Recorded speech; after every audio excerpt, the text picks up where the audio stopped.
Bismillahirrahmanirrahim. Assalamualaikum warahmatullahi wabarakatuh. Salam sejahtera buat kita semua, teman-teman peserta PPG Batch 3 Kemenak tahun 2025.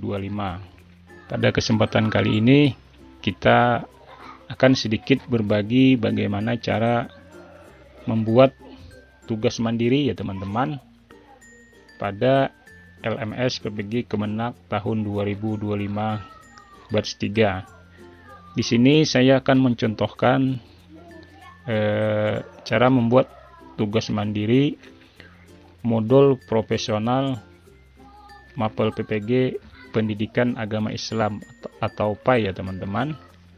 Untuk mengajarkan tugas mandiri, pertama kita itu masuk pada modul profesional ya teman-teman, yang ini jadi kita buka modul profesional. Ini adalah tampilan dari modul profesional ya teman-teman. Baik, di sini langsung saja kita masuk pada tugas mandiri ya teman-teman. Kita klik tugas mandiri. Ini adalah tampilan dari tugas mandirinya ya teman-teman. Nah, di sini ada perintah tugas mandiri ya teman-teman. Nah, di sini ini adalah perintah dari tugas mandiri yang harus kita kerjakan ya teman-teman. Kita baca. Setelah selesai membaca dan mempelajari topik secara mandiri, mahasiswa membuat tugas mandiri yang ditulis dalam bentuk Word, convert ke PDF, kemudian unggah di LMS. Nah, jadi membuatnya nanti diketik di Microsoft Word ya teman-teman. Kalau bisa jangan menggunakan Canva ya teman-teman, supaya cepat dibaca oleh sistem ya teman-teman. Dan nanti setelah diketik di Word, convert ke PDF. Ada dua tugas ya teman-teman. Yang pertama, peta konsep atau gagasan apa saja yang Anda temukan dari topik 1 sampai dengan topik 8. Sebutkan kurang lebih 5 gagasan dan mohon dijelaskan dalam 1-2 alinea. Jelas ya teman-teman. Jadi membuat peta konsep, kemudian 5 gagasan atau lebih ya teman-teman. Kemudian tugas kedua yaitu materi konsep apa saja dalam topik tersebut yang menurut Anda menimbulkan miskonsepsi atau salah mengerti dari topik 1 sampai dengan topik 8. Nah, jadi dari topik 1 sampai 8 itu nanti materi apa saja yang menurut kita ada menimbulkan miskonsepsi ya teman-teman. Jelas ya teman-teman untuk tugasnya di sini. Ya, filenya itu berukuran 500 KB. Ini maksudnya maksimal ya teman-teman. Jelas ya teman-teman. Baik, di sini karena saya sudah membuat tugas mandirinya, jadi kita coba buka ya teman-teman. Baik teman-teman, ini adalah tugas mandiri yang sudah saya buat ya teman-teman. Yang pertama tadi kita disuruh membuat peta konsep dan membuat gagasan ya teman-teman. Jadi untuk peta konsep itu saya buatnya seperti ini ya teman-teman. Nah, jadi bisa dibuatkan gambar seperti ini. Tinggal menyesuaikan ya teman-teman. Ini peta konsep dari topik 1 sampai dengan topik 8 ya teman-teman. Nah, ini pertama tentang mengungkapkan esensi ayat muhkamat dan mutasyabihat ya teman-teman. Kemudian tentang kriteria kesahihan hadis sampai dengan topik 8 ya teman-teman, yaitu tentang moderasi beragama. Jadi dibuatkan seperti ini ya teman-teman. Nah, bentuknya bisa menyesuaikan nanti punya teman-teman. Lanjut pada gagasan utama ya teman-teman. Nah, jadi di sini saya sudah membuat gagasan utama yang ditemukan dari topik 1 sampai dengan topik 8 ya teman-teman. Jadi untuk gagasan utama ini kita bisa membuatnya tadi 5 atau lebih ya teman-teman. Tidak harus semua topik kita buatkan gagasan utama. Setelah kita pelajari topik 1 sampai 8, itu saya menemukan itu gagasan utama itu yang pertama tentang memahami dan membedakan dua jenis ayat dalam Al-Quran ya teman-teman. Nah, ini gagasan utama yang saya temukan. Nah, nanti teman-teman bisa dibaca, bisa menyesuaikan ya teman-teman sebagai bahan referensi teman-teman. Kemudian yang kedua itu saya gagasan utamanya itu tentang menentukan kriteria kesahihan hadis, kedudukan dan fungsi hadis terhadap Al-Quran. Nah, jadi gagasan utama itu intinya tidak harus judul topik yang kita tulis ya teman-teman. Jadi gagasan utama itu kan kalau dalam bahasa Indonesia itu kayak topik yang penting ya teman-teman. Nah, jadi topik-topik yang penting yang dibahas dalam modul proporsional ya teman-teman. Nah, kemudian yang ketiga ini ya teman-teman, tentang pentingnya pembentukan akhlakul karimah sebagai pondasi utama untuk membangun karakter yang kuat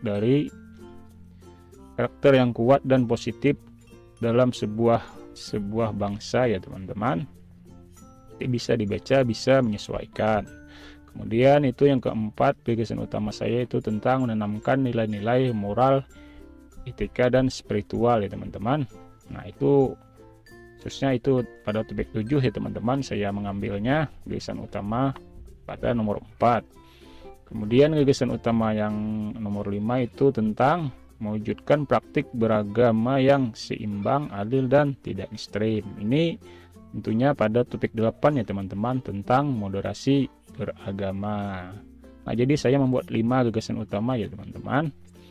Lanjut pada materi konsep yang menimbulkan miskonsepsi atau salah mengerti ya teman-teman. Nah, yang pertama saya itu mengambilnya tentang ayat mutasyabihat ya teman-teman. Nah, di sini dijelaskan tentang miskonsepsi tentang ayat mutasyabihat ya teman-teman. Lanjut yang kedua, saya itu mengambil pada topik 2 itu tentang kriteria kesahihan hadis ya teman-teman. Di sini juga sering menurut saya itu menimbulkan miskonsepsi ya Bapak Ibu. Bisa dibaca, bisa menyesuaikan ya Bapak Ibu. Nah, kemudian yang ketiga itu saya mengambilnya pada topik 3 ya teman-teman, tentang keimanan kepada hari akhir dan kadar ya teman-teman. Nah, kemudian saya mengambil miskonsepnya selanjutnya itu pada topik 5 ya teman-teman, tentang fikih kontemporer. Nah, bisa dibaca ya teman-teman, tentang miskonsepsi yang saya buat di sini. Yang terakhir itu saya mengambil materi miskonsepsinya itu pada topik 8 ya teman-teman, tentang moderasi beragama. Ini sering juga terjadi miskonsepsi ya teman-teman pada moderasi beragama ini. Nah, ini bisa dibaca, bisa menyesuaikan ya teman-teman sebagai bahan referensi Bapak Ibu. Nah, jelas ya teman-teman. Nah, jadi tugasnya ini kita buat pada Microsoft Word ya teman-teman. Nah, ini adalah bentuk Microsoft Word yang sudah saya buat tadi ya teman-teman. Nah, kemudian setelah diketik di Microsoft Word seperti ini, tinggal kita rubah menjadi file PDF ya teman-teman. Caranya seperti biasa, klik file, kemudian klik save as ya teman-teman, kemudian klik browse, kemudian filenya diberi nama ya teman-teman, ya seperti ini ya teman-teman. Kemudian ubah Word dokumen menjadi PDF ya teman-teman. Dan yang terakhir, setelah save as PDF, yang terakhir itu klik save atau simpan ya teman-teman. Kita klik. Nah, maka otomatis filenya akan berubah menjadi file PDF ya teman-teman. Dan file PDF inilah yang akan kita upload di LMS ya teman-teman. Nah, ini ya teman-teman. Nah, filenya berukuran 417 KB ya teman-teman. Nah, jadi ini tidak sempat 500 KB. Nah, jadi ini akan bisa terupload di LMS ya teman-teman. Mungkin sampai di sini dulu video kita kali ini ya teman-teman.